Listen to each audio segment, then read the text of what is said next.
Jungle.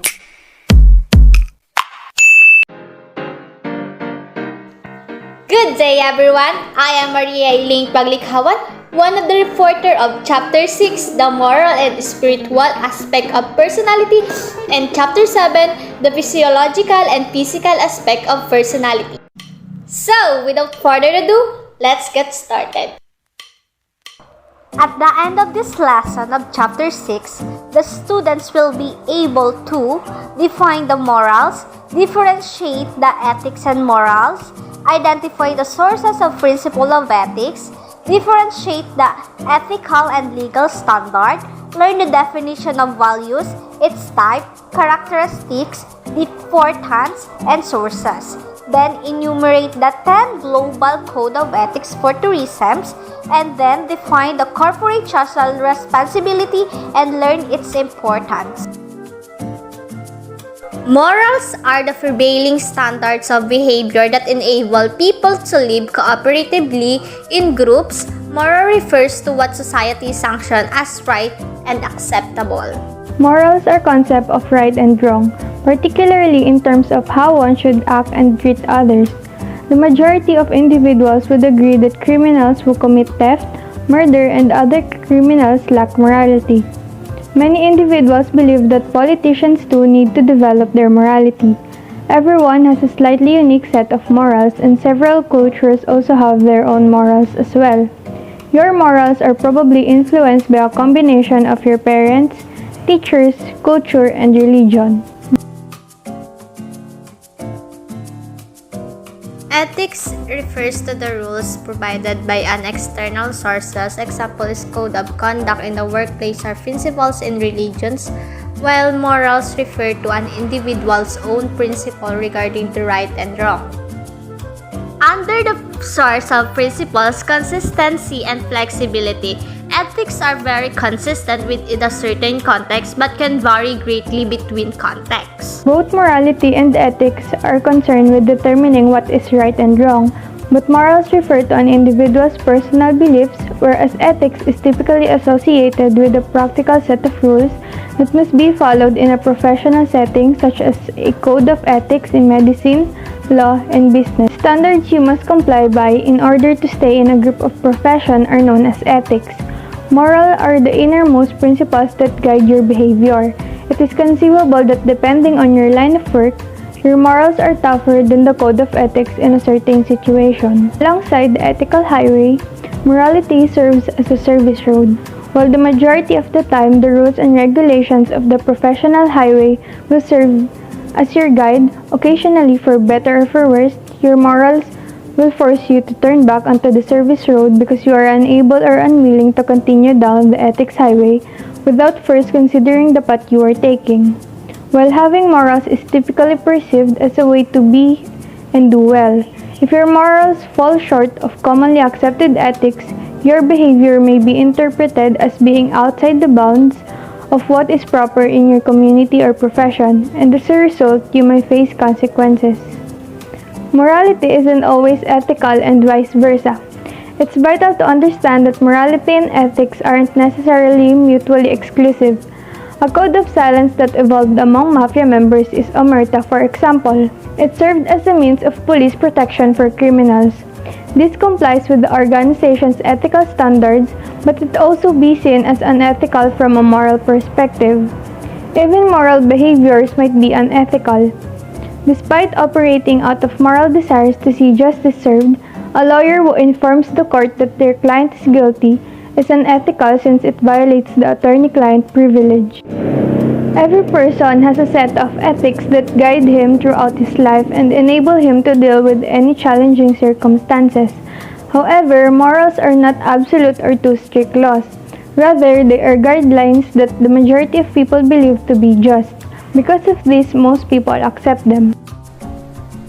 Ethical standard refers to the set of values that the institution founders developed to guide the organizational conduct. Organizational culture relies heavily on these norms. Ang ethical standard ay yung mga principles na nagpo-promote ng trust, good behavior, and fairness. Sa ethical standard is kinakailangan mong maging mabait na tao. Yung parang kailangan tama ang ginagawa mo. Halimbawa na lang is hindi sila agree sa mga rape, stealing, murder, slander, and fraud. Kailangan kasi pag ethical is you have the moral principle. You know what is right and what is wrong. Legal standard is any statute, rule, ordinance, code, and administrative resolution, judicial order, and order of the Court of Appeals, the decree of the Municipal Court of Appeals, an authoritative verdict, and a government decision, or any legal enforceable agreement with an authoritative government. Legal standard is based on law. Ito yung mga hindi na pwedeng mabago. Although some legal standard is pwedeng mabago like yung mga pagtetest sa mga medicine sa mga animals. Sa other countries is legal na gawin to and some other countries are hindi. Legal standard is set for a government laws. Authorities are allowed to enforce rules when people do something illegal.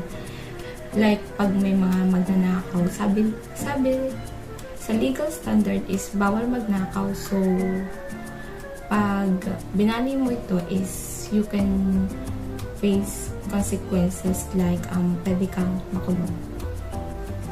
The difference between ethical and legal is ang ethical ay yung mga values ay pwedeng yung values ng isang tao ay iba sa values mo.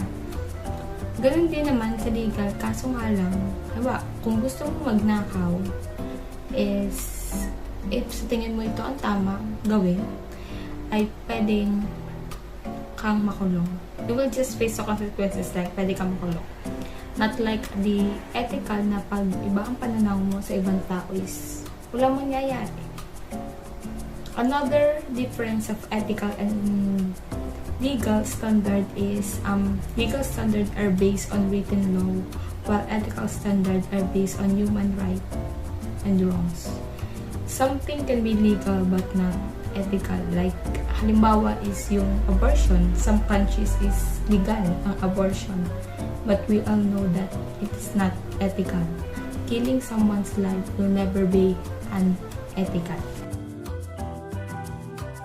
What is values? Values defined in organizational behavior as the collective conception of what is considered good, desirable, and proper or bad, undesirable and improper in a culture. Values are essential beliefs that serve as a foundation for attitudes and behaviors. They help us in figuring out what is important to us. Values represent the characteristics we choose to exhibit in order to direct our behavior, the kind of person we want to be, how we treat one another, and how we engage with the outside world. They give the fundamental rules of behavior. In a specific sense, values refer to what is right, desirable, or worthwhile. Purposeful action is driven by values. They take on various shapes and are the purposes for which we behave. Personal values are opinions that one may or may not consider moral about what is good and bad. Values embraced by faiths or communities are known as cultural values, and they represent what is significant in each situation. There are numerous values, and each person holds a variety of values at the same time, which differ in their importance. Values might be more specific, like respecting one's parent or possessing a home, or more abstract, like good health, love, and democracy.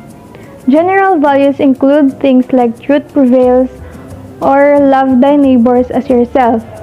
Value system can be different from culture to culture. One may value aggressiveness and deplores passivity, another the reverse, and a third gives little attention to this dimension altogether, emphasizing instead the virtue of sobriety over emotionality, which may be quite unimportant in either of the other cultures. While a culture's beliefs might shift throughout time, most do not within the lifespan of an individual. Socially accepted, deeply felt values are an essential component of who we are. Values are frequently associated with strong emotions because they represent things we think are important to defend. This trait of values frequently causes conflict between various cultures or societies, or even between various individuals. The majority of our fundamental morals are picked up early on via our families, friends, neighborhoods, school, the mass prints, and visual media and other societal sources. These principles become ingrained in who we are. People we deal with typically share and reinforce them. There are two types of values, which are terminal values and instrumental values. Terminal values, ito yung mga values na wino-work forward natin. Meaning, sa paglipas ng panahon, nadadagdagan yung mga values para matupad natin kung ano man yung mga inaasam natin pagdating ng araw. For example, ini-aim natin ang family security or financial stability ng pamilya natin. Through the process, meron tayong mga values na matututunan, pero kahit anong mangyari ay ipupush through natin kung ano man yung wino-work forward natin in the future or yung dinidesire talaga ng puso natin. So, kagaya nga nun, financial stability para sa pamilya. Parang kahit anong mangyari, kahit gaano kahirap, kagaya nung sinabi ko kanina, ang terminal values. Ito yung values na nagtuturo sa atin or along the way natututunan natin para ma-achieve kung ano man yung desired goal natin sa endpoint. So, next type naman po ng values ay instrumental values. Meaning, an entity or inner peace and to an end. Meaning, may katapusan kung ano man yung values na natutunan natin or meron tayong mga pinipili kung kanino natin ina-apply yung mga values na natututunan natin. For example, obedient or pagiging masunurin. Pwedeng masunurin tayo sa mga magulang natin, pero sa ibang tao ay hindi. Pero, syempre, depende yon sa paniniwala natin kung bakit hindi tayo susunod sa specific na taong yon. For example, nakikita natin siya as taliwas sa paniniwala natin or dun sa mga nakagis na natin at nakalakihan, hindi tayo susunod. Syempre. Another example is politeness or pagiging magalang. Ito naman ay parang sa pagiging ethical, parang hindi dapat tayo bumabase sa kung ano yung nakikita natin. Kasi mali man or tama yung pinakita niya, it is our part na gawing mas maging magalang or maging magalang tayo sa ibang tao. Importance of values. Ano nga ba ang kahalagahan ng values? Kung ako ang tatanungin, siguro, titingnan ko yung values as my stepping stone, guide kung saan man ako nandun ngayon, at kung paano ko tinitingnan at kinakaharap ang araw-araw. Doon sa mga values na natutunan ko mula sa aking magulang at mula dun sa mga taong nakapalibot sa akin, natutunan ko din na tingnan ang buhay in a brighter side. Values, ito din yung magpapakita kung ano talaga tayo bilang tao. Values are the foundation of understanding the level of motivation. Meaning, yung ating daw values ay yun ang nakakapag-motivate sa atin kung paano natin tutuparin kung ano man yung binivisual natin sa future. Ito din yung nagiging stepping stone natin, guide, at nagtuturo sa atin kung ano talaga yung desire ng ating puso. Ilan sa mga values na pinoposes natin as a person ay nagmumula sa family, friends or peer, society or community, school, media, organization, religion, history, and book. So, meaning, yung mga nakapalibot sa atin, yung mga sinasamahan natin, yung mga nakakasalamuhan natin ay may mga parte kung ano yung values na meron tayo. But of course, nakadepende yun sa atin kung i-a-adapt ba natin yung values na nakita natin or gagawin ba natin or kung tingin natin ay tama yung values na nakikita natin mula sa iba at kung ano man yung tinuro nila sa atin. For example, religion. Kagaya ko, ang values na kinalakihan ko ay Catholic. Catholic yung aking buong pamilya. Pero, dumating talaga sa point na parang may nag-invite sa akin, nag-iba yung pananaw ko, nag-iba yung values ko, nag-iba yung pagtingin ko doon sa mga bagay na nakita ko. So, kagaya ng mga ibang bagay pa, pwedeng mag-iba yun, depende nga kung dun sa sinasamahan natin or dun sa nakikita nating values. Values and beliefs. So, pwedeng mabago nung beliefs yung values na meron ka. For example, sa kagaya ko, nung kami bata, nung bata ako, nakasanayan namin or nasanay ako na okay lang kumain ng dinuguan. Pero paglipas ng panahon, nung na-convert nga ako sa religion na kinasasamahan ko ngayon, doon sa paniniwala namin ay masama kumain ng dinuguan. So nabago yung values na meron ako noon dahil sa paniniwala na natutunan ko ngayon. Values in workplace. Ito naman yung mga values na pwedeng mabago depende doon sa workplace na kinabibilangan natin. For example, nasanay ka na okay lang naman maliit, parang baliwala lang yun, parang wala namang kakaiba kahit late ka. Pero dahil nga nagtatrabaho ka na, natutunan mo na kailangan mo na palang maging maaga at iwasan ang maging late. Values and attitude. So, pwede daw na yung ating attitude na pinoposes or nire-respond ay maging salamin ng ating values. For example, napagalitan ako ng nakatatanda sa akin. Pero alam kong tama ako, alam kong may point ako. Hindi ako sasagot, instead, hihingi ako ng pasensya. Yun ang naging respond ko doon sa sinabi ng matanda sa akin. Dahil yun yung values na tinuro sa akin ng mga magulang ko na masamang sumagot sa nakakatanda. So, personal code of ethics. Well, a personal code of ethics refers to the set of guidelines developed by an individual to help them effectively handle different situations they may encounter in their personal and professional lives. So, the code of ethics ensures the respect and understanding among all people and societies, the sustainable development of tourism, protection of nature and environment, the freedom of movement, the rights of tourists and residents, and the rights and obligation of tourism, specific, professional, and authority. Global Code of Ethics for Tourism. The World Tourism Organization is the United Nations agency responsible for the promotion of responsible, sustainable, and universally accessible tourism. It is a comprehensive set of principles designed to guide key players in tourism development, addressed to governments, the travel industry, communities, and tourists alike. It aims to help maximize the sector's benefits while minimizing its potentially negative impact on the environment, cultural heritage, and societies across the globe. The 10 code principles apply cover the economic, social, cultural, and environmental components of travel and tourism. Article 1. Tourism's contribution to mutual understanding and respect between people and societies. Tourism plays an important role in helps people to promote the ethical values that are common between each other as a human. In tourism and hospitality industry, public authorities have a task to protect the tourists and visitors and all their belongings.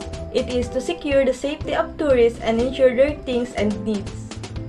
In this article also, all activities that the industry may have for the tourists must suit the society and the cultural tradition of the country in a way that doesn't offend their cultural traditions. Moreover, the tourists must respect the law of the country by not committing any criminal acts or anything that considers against the law. And if someone can commit anything that is against the law, he or she will be severely punished in accordance with their respective national laws. An example of considering against the law in tourism and hospitality industry is the negligence. Negligence describes a situation in which a person acts in a careless manner, which results in someone else getting hurt or property damage. The punishment of this act will be paid damages and or can go to county jail. And overall, tourism involves cross-cultural interaction among people of different nations. We have to respect different cultures, think before doing to avoid doing something against the law, and hence helps in building better understanding and peaceful relations among other people in different cultures. Article 2. Tourism is a vehicle for individual and collective fulfillment. Tourism activities that promotes human and individual rights is significant because if tourists or visitors can experience that activities, maybe they can educate themselves by their experience to have an equal view of an individual. In this article also, respecting an individual is a must.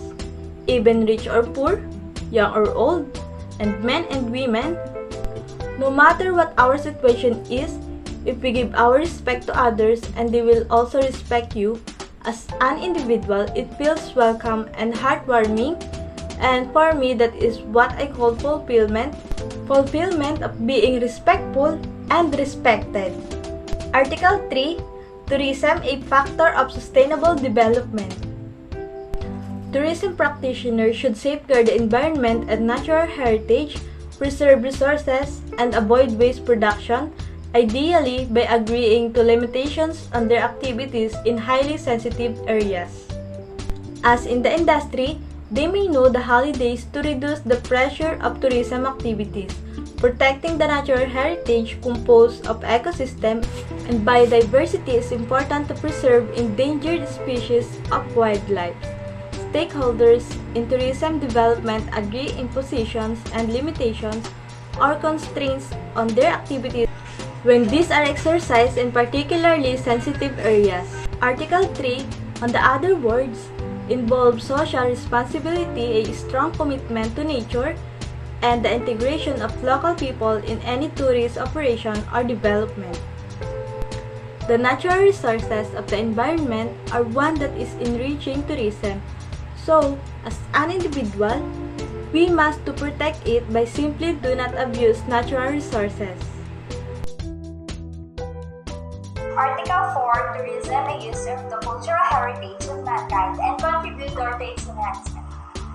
Tourism resources belong to the common heritage of mankind because it holds the defined territorial areas and elements of humanity's common heritage including cultural and natural resources should be held in trust for future generations and be protected from exploitation by individual nation-states or corporations. Recognizing that tourism resources belong to humanity's common heritage, tourism policies and activities should strive to protect and pass on this cultural heritage to future generations. We have to put big respect in any cultural heritage, not just because it is historical in our country that tourism should preserve and respect, but because it is the legacy of physical artifacts and the tangible attributes of a group or society that are inherited from past generation maintained in the present and bestowed for the benefit of future generations. It also includes intangible culture traditions or even expressions inherited from our ancestors and passed on to our descendants such as oral traditions, performing arts, social practices, rituals, festive events, knowledge and practices concerning nature and the universe are the knowledge and skills to produce traditional craft, intangible culture such as folklore, traditions, language and knowledge, and natural heritage, including culturally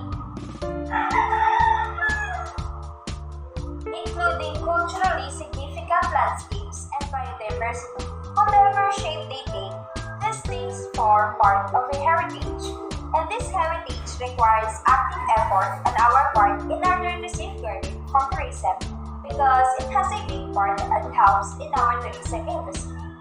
Tourism should be organized so as to preserve and promote traditional cultural goods, crafts, and folklore rather than allowing them to deteriorate. Article 5. Tourism, a beneficial activity for host countries and community.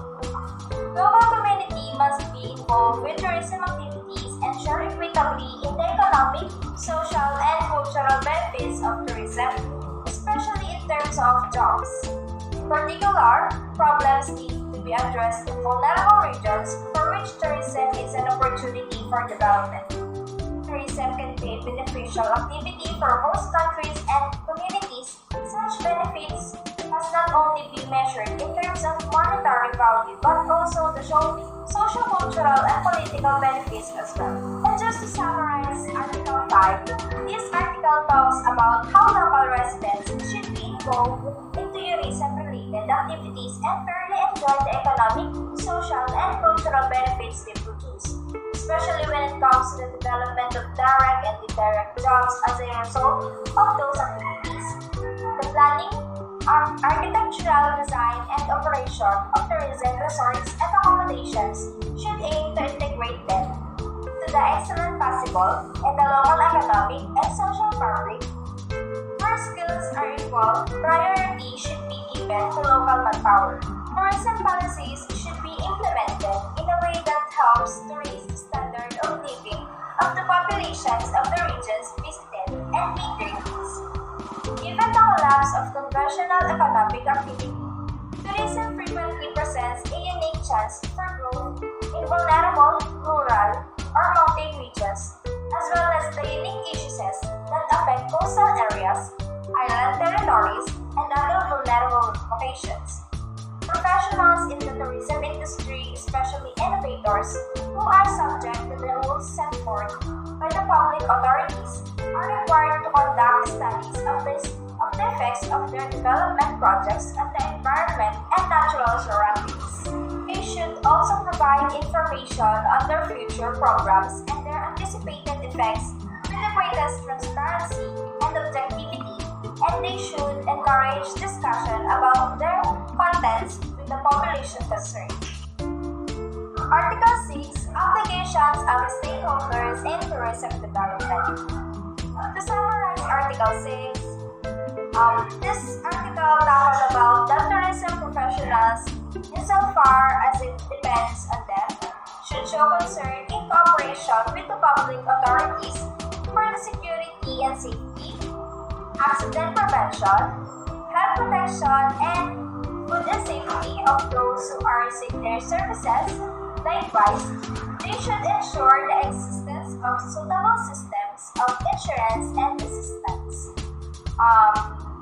They should accept the reporting obligations prescribed by national regulations and pay fair compensation in the event of failure to observe their contractual obligations.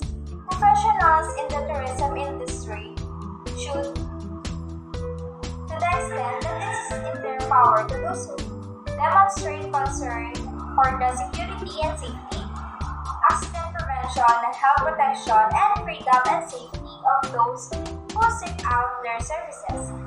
They should also make sure that adequate insurance and assistance systems are in place, accept the reporting obligations imposed by national regulations, and provide just compensation in the event that they fail to comply with these requirements. Tourist, spiritual, and cultural needs should be met by tourism industry personnel to the extent that this is possible, and they should permit travelers to practice their religions while they are traveling. The public authorities of the generating states and the host stations shall ensure that the required procedures are in place for the repatriation of tourists in the event that the company that arranged their journey goes bankrupt, working with the relevant professionals and their associations. Governments have both the right and the obligation to alert their citizens to difficult conditions or even dangers they may encounter while traveling abroad, especially in times of crisis. However, it is their responsibility to do so without adversely affecting the host country's tourism industry or the interest of their own operators. As a result, the details of travel advisories should be discussed in advance. Lastly, in addition to providing accurate and transparent information to consumers of tourism services, the press, especially the specialized travel press and other media media, including contemporary electronic communication methods, should report on events and circumstances that may affect the flow of tourists. Through communication and electronic commerce technologies should also be developed and used for this purpose.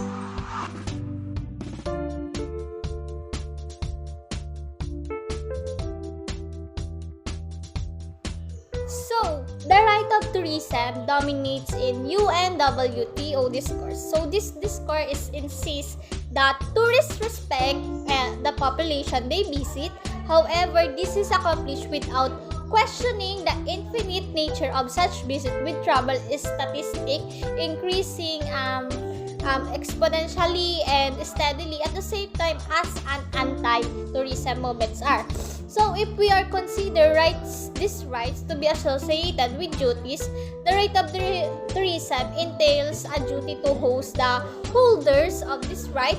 In practice, however, this duty is universal but not absolute. So the leisure class has the employment means to benefit from the vacation time, the social means to live one's family and community, and the financial means to cover transportation, lodging, and other costs associated with the leisure tourism. So overall, this article is about tourism is a universal right that is seen as corollary of the right to the rest of leisure, as well as the expression of ongoing expansion of free time as a result of barrier to tourism participation must be removed, so tourism should be made easier for family, youth, students, seniors, and people with disability.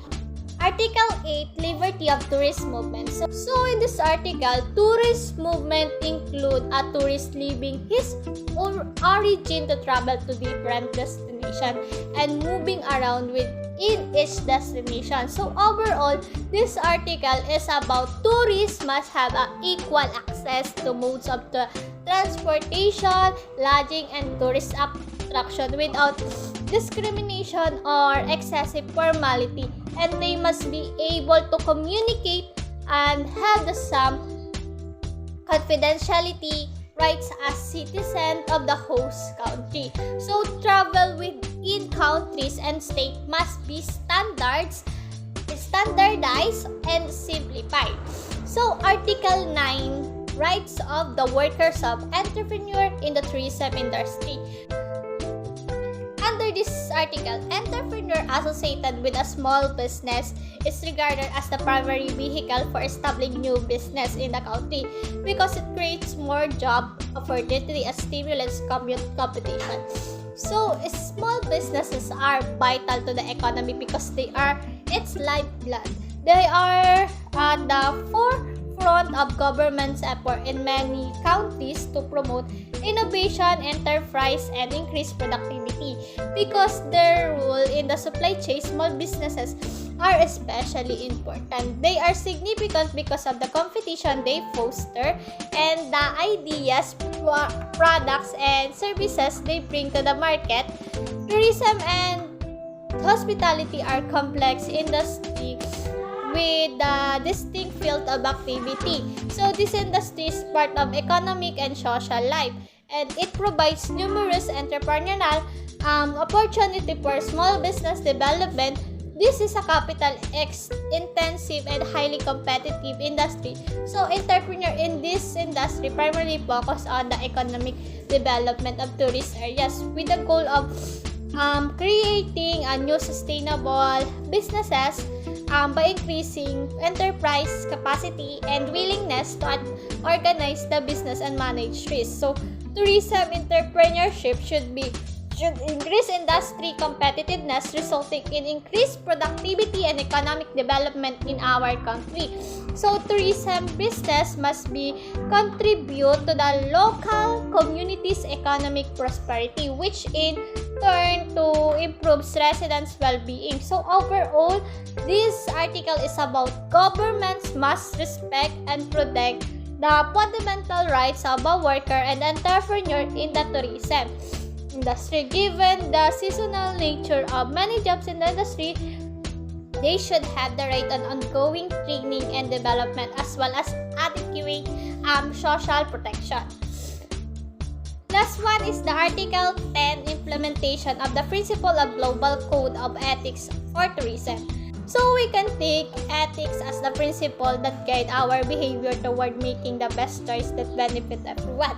So ethics is what motivates us to tell the truth, keep our promise, and assist those in need. So on the daily basis, an ethical framework underpins our life, assisting us in making decisions that have a positive impact and steering us away from unjust outcomes. So through the choices we make, ethics guide us to make the world a better place. So ethics in tourism and hospitality industry is a crucial concept much needed in the driving business. So ethics in our industry is just important as ethics as our personal life. So either in our industry play a unique and important role in shaping the ethical culture of their organization. So thus influence their broader community. So the ability to articulate higher levels of ethics in tourism and our hospitality industry is a key of determinant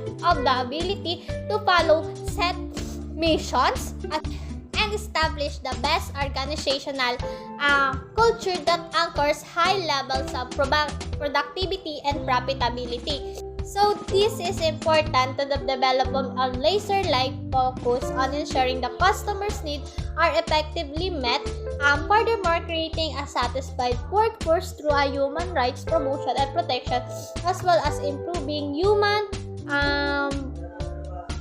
resources, capability, culture through training. So overall, this article is about to implement and monitor those principles, public and private tourism stakeholder, as well as the international institution and non-governmental organization, and they must work collaboratively about this matter. So, corporate social responsibility. Corporate social responsibility is a type of business self-regulation with the aim of social accountability and making positive impact on society. Some ways that a company can embrace customer social responsibility include being environmental friendly and eco-conscious, promoting equality, diversity, and inclusion in the workplace, and also treating employees with respect, giving back to the community, and ensuring business decisions are ethical. So corporate social responsibility evolved from the voluntary choices of individual companies to the mandatory regulation at regional, national, and international level. However, many companies choose to go beyond the legal requirements and embed the idea of doing good into their business model. So there is no one way a company can embrace the CSR, but one thing is certain is to perceive as genuine the company's practices needed to be integrated into its culture and business operation. So in today's socially conscious environment, employees and customer place a premium working for and spending their money on the business that prioritize CSR. So they can detect corporate hypocrisy. So to ensure CSR authenticity, a company should look at its values, business mission, and core issues, and determines which initiative best align with the business goals and culture. So the business can do this internally or hire a third party to conduct assessment. So what's the importance of corporate social responsibility? The first one, corporate social responsibility gives a chance to all employees of an organization to contribute towards the society, environment, and country, and so on. So we all live for ourselves, but trust me, living for others and doing something for them is different feeling altogether. Bringing a smile to people's life just because your organization has pledged to educate the poor children of a particular village not only gives a sense of inner satisfaction but also of pride and content. So one should never forget the importance of society and environment in our lives. So it is indeed high time when we also start thinking about people around us who are less privileged and fortunate than us. So corporate social responsibility gives us an opportunity to organization to work towards the betterment of the society and to make it better place to live. Also, the second important is corporate social responsibility goes along in creating a positive word of mouth of the organization of the whole.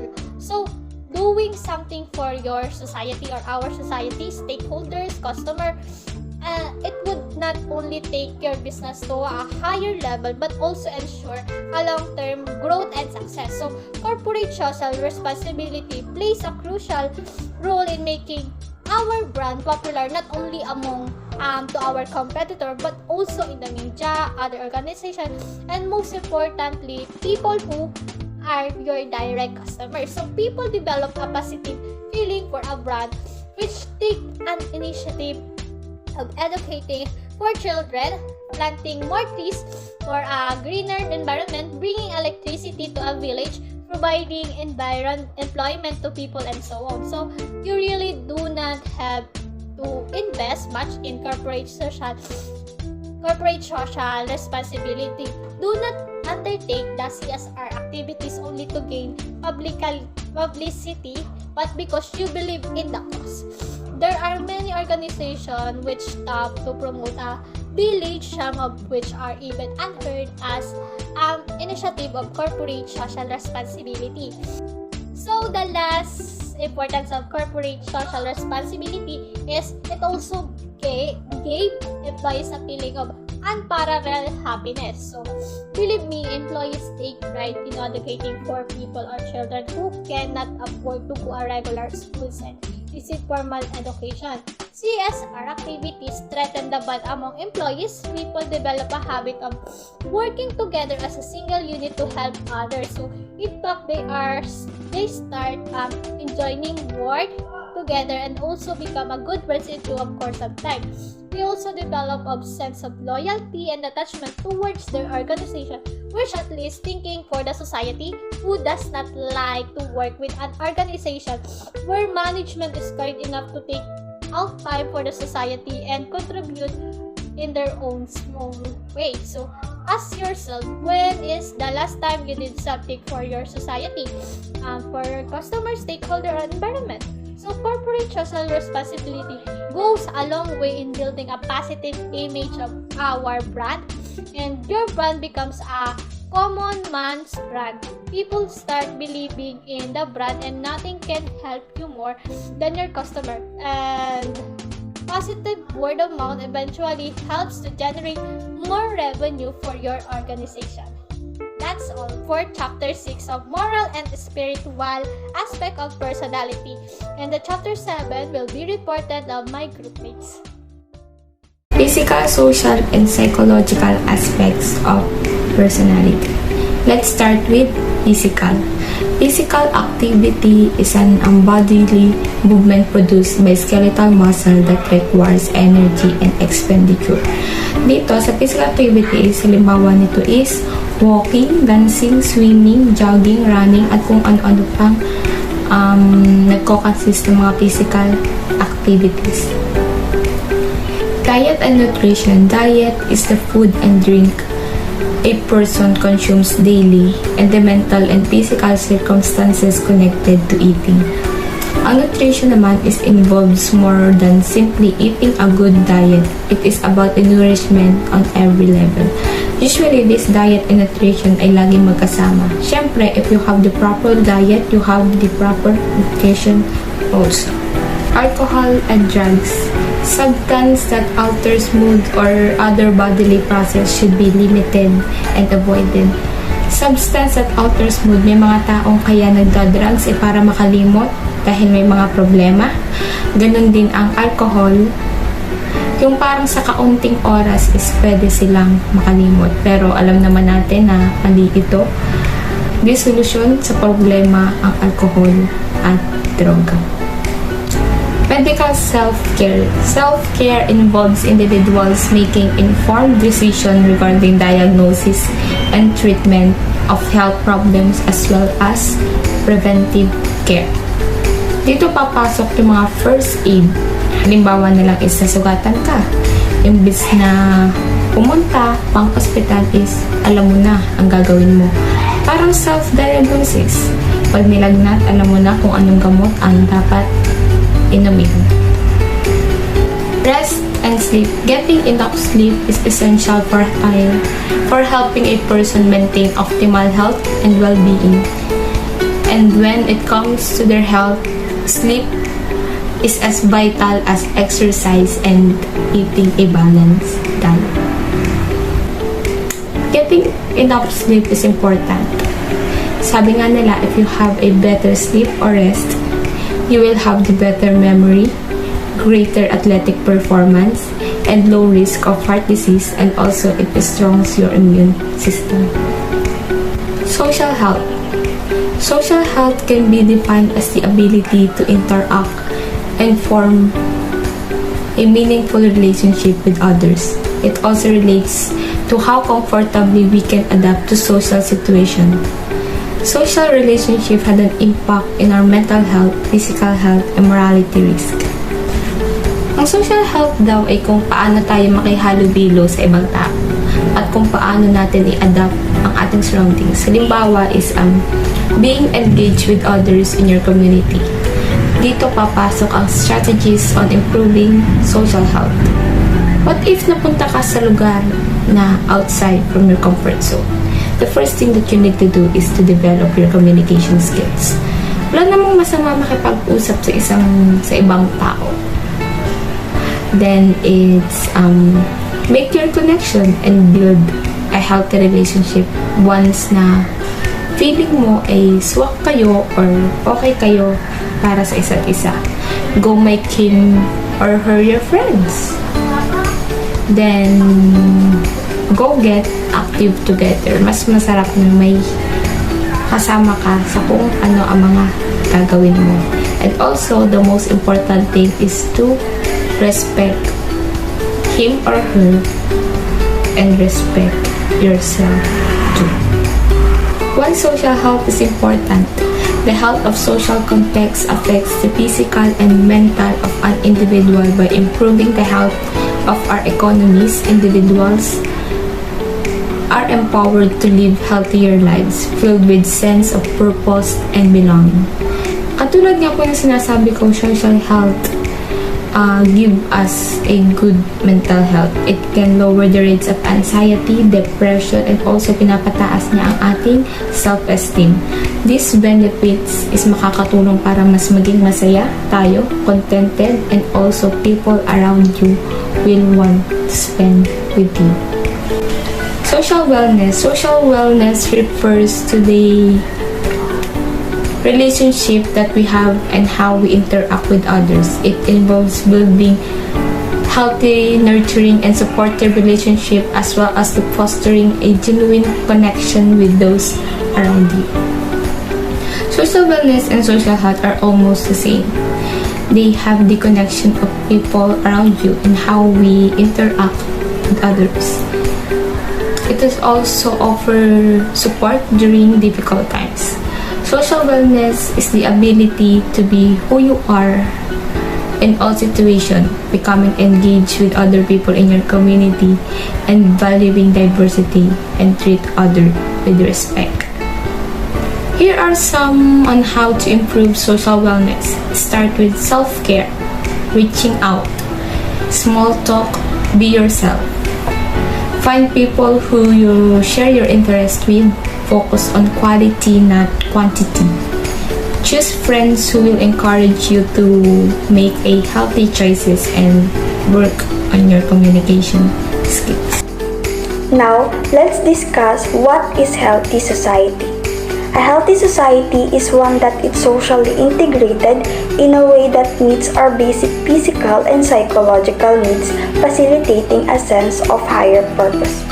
Meets our basic needs in terms of physical and psychological, it means A healthy society would prioritize food, shelter, and physical and mental health. It would also prioritize training people to better serve the needs of the group, hindi lamang yung kanilang mga sarili or those who in power. Social health affects physical health. Social and physical health are related to one another. Consider loneliness as a major aspect of social health. Recent research looked at the impact of loneliness as risk factor for mortality and found yung current evidence indicates that heightened the risk of mortality from a lack of social relationships in greater than that from obesity. Also, yung mga researchers found loneliness is comparable to other health indicators including yung substance abuse, responsible sexual behavior, mental health, injury and violence, environmental quality, immunization, and access to health center. Maintaining good posture. Madalas, we hear good posture is essential for good health. We recognize poor posture when we see it formed as a result of bad habits carried out over years and evident in many adults.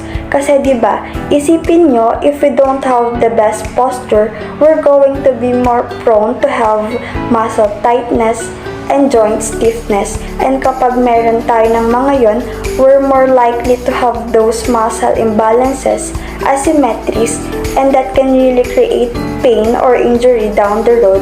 And then even eventually, if we have really bad posture for a long period of time. You know, let's say you're hunched over when you get into an older age, then you're going to be more likely to have bad balance and higher risk for falls because your center of gravity is off. The main things that would develop because of bad posture would be pain and injury. So shoulder impingement, low back pain, neck pain, hip pain, and then just overall feeling of joint stiffness or muscle tightness. So ano nga ba pag sinabi nating posture? It is the way a person holds and position their body. Good posture is the correct alignment of body parts supported by the right amount of muscle tension against gravity. Without posture and the muscle that control it, we would simply fall to the ground. To have a good posture means one needs to be aware of holding oneself in a way that puts the least strain on the back while doing different tasks. There are two main types of posture, dynamic posture and static posture. So first is the dynamic posture. This is a posture in which yung body segments natin are continuously moving to perform a function like kapag tayo ay naglalakad, running, and bending. Second is static posture. This posture of the body is used while keeping our body static for performing any muscular activity, like when we are standing, sitting, sleeping, kneeling, etc. In this posture, the different body segments are aligned and maintained for some period of time till special task is finished. It is the energy requiring process. Normally, we do not consciously maintain good posture. Instead, certain muscles do it for us and we don't even think about it. Several muscle groups, including the hamstrings and large back muscles, are critically important in maintaining good posture. While the ligaments help to hold the skeleton together, they're postural muscles. When functioning properly, prevent the forces of gravity from pushing us over forward. Postural muscles also maintain our posture and balance during movement. So why good posture is important?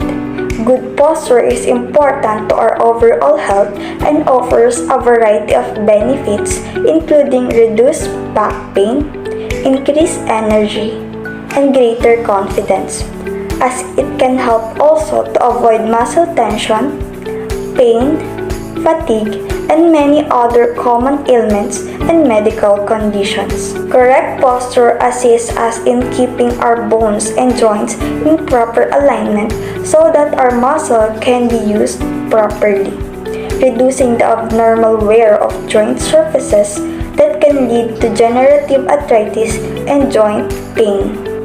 Also, it allows muscle to work more efficiently, allowing our body to use lost energy.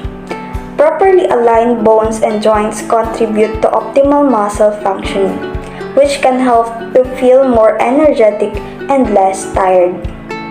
And last, having a good posture can directly and indirectly affect your confidence and the way you feel about your physical appearance.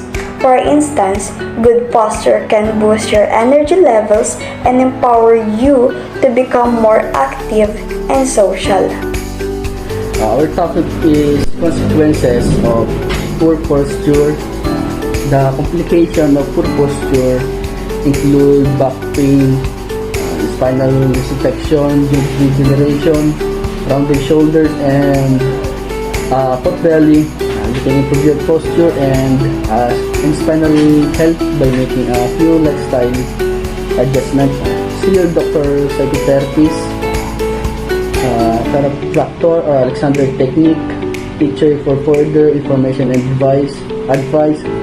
Symptoms can include, first one is rounded shoulders, second one is pot belly, then and bend knees when standing or walking, and head that either leans forward or backward. Next one is back pain, body ache and pains, muscle fatigue, and headache. How do I sit properly? Why is it hard to sit correctly? Because if the primary muscle that performs motion is not working, is to pull the capacity, then other muscles will work harder to compensate for that muscle. Then while you may blame your shoulders and neck for your slouching, it is also connected to the other parts of your body. Then sitting with a straight back and shoulders will only improve a person's physical health, but can make them feel more confident. Many people spend the majority of their day sitting down as they tend, then stand when communicating, working in an office or studying, then relaxing at home. Prolonged sitting can cause a range of adverse health effects, including blood ulcers and backache. Best sitting position is keep feet flat or rest them on either the floor or footrest, then avoiding crossing knees or ankles, then maintaining a small gap between the back of the knees and the chair, then positioning knees at the same height and or slightly lower than the hips. Then last one is placing ankles in front of the knees. Next one is, what is the proper lay position? Proper lay position is when turning in bed, don't twist or bend at the waist. Instead of your entire body as one unit, keep your belly pulled in a tighten and bend your knees toward the chest when you roll. Keep your eyes, shoulders, and hips aligned when turning as well as when sleeping. Proper way of laying down is laying on the back and evenly distributes the body's weight, helping to minimize pressure and ensure a good alignment of the head, neck, and spine. Then, placing a small pillow under the knees may provide additional support to help and maintain the natural curve of the spine. The last one is the best laying position is sleeping on your side and offers several benefits. Then it promotes healthy spinal alignment, and it's the sleep position is likely to resolve the back pain, especially when supported with pillows. To stand properly. Number 1. Bear your weight primarily on the balls of your feet. Number 2. Keep your knees slightly bent. Number 3. Keep your feet about shoulder width apart. Number 4. Let your arms and hand naturally down the sides of your body. Number 5. Stand straight and tall with your shoulder pulled backward. Number 6. Tuck your stomach in. Number 7. Keep your head level, your forelobe shoulder be in line with your shoulders. Do not push your head forward, backward, or the side. The last one is social grace. A skill for dealing with people and society. His lack of mastery of the social graces made it obvious he had not been raised in upper class society. The ability to fit in to polite society and behave properly and white etiquette. Social grace refers to the general behavior and the attitude of being polite and welcoming to people. It is the society rules for acceptable kindness. This is extremely important in developing friendships, but also important in all other relationships. Social graces together with a positive personality will help soldiers gain respect, and they will also develop confidence, improve their skills, and enhance their image. All this will further the advancement in their career and open new opportunities. Physiological factors are things related to your physical body that affect your thinking. For example, when your body's chemistry is off due to imbalance, nutrition, dehydration, alcohol, etc., the neurotransmitters that control your thinking process can be affected. Physiological factors also include changes to brain structures due to injuries, extended periods, or inactivity or physical stress. Therefore, physiological are related to our physical body that affect our thinking. Anything physiological has to do with the body and its system. Physiological are the elements of your personality that limit or enhance the ways that you think. Your personality can render something as simple as conversation extremely difficult or very easy. Physiological development, on the other hand, refers to the body's capacity to increase certain functions of the body. Physiological is different to physical. While physical and physiological both refer to the bodies, physical means the bodies itself, while physiological refers to the body's function. Both physical and physiological characteristics are important in understanding development, effects, addiction, and traits among humans and all other species. Motivations comes to word motive. In everyday usage, the term of motivation is frequently used to describe why a person does something. So, pag daw po nagmamotivate ang isang tao, parang may goal sila sa buhay, yung parang may gusto silang marating sa buhay. So, for example po nito ay yun nga pong paglulus ng weight. For example, so, yung pong paglulus ng kanilang weight ay may reason po sila kung bakit gusto nilang mag-lose ng weight.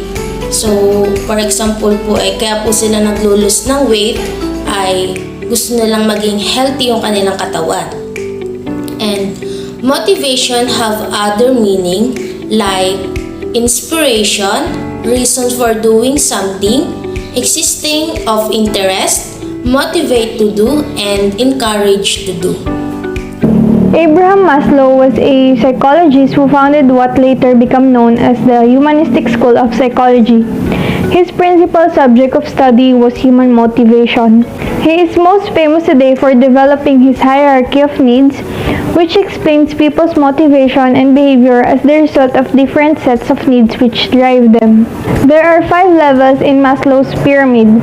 From the bottom of the hierarchy upwards, the needs are physiological, safety, love and belonging needs, esteem, and self-actualization. The physiological needs include those that are vital to survival. Some examples of physiological needs include food, water, breathing, and homeostasis. People want control and order in their lives. Some of the basic security and safety needs include financial security, health and wellness, and safety against accidents and injury. The social needs in Maslow's hierarchy include love, acceptance, and belonging. At this level, the need for emotional relationships drive human behavior. Some of the things that satisfy this need include friendships, romantic attachments, family relationships, social groups, community groups, and churches and religious organizations. The 4th level in Maslow's hierarchy is the need for appreciation and respect. Once the needs at the bottom 3 levels have been satisfied, the esteem needs begin to play a more prominent role in motivating behavior. At the very peak of Maslow's hierarchy are the self-actualization needs. Self-actualizing people are self-aware, concerned with personal growth, less concerned with the opinions of others, and interested in fulfilling their potential.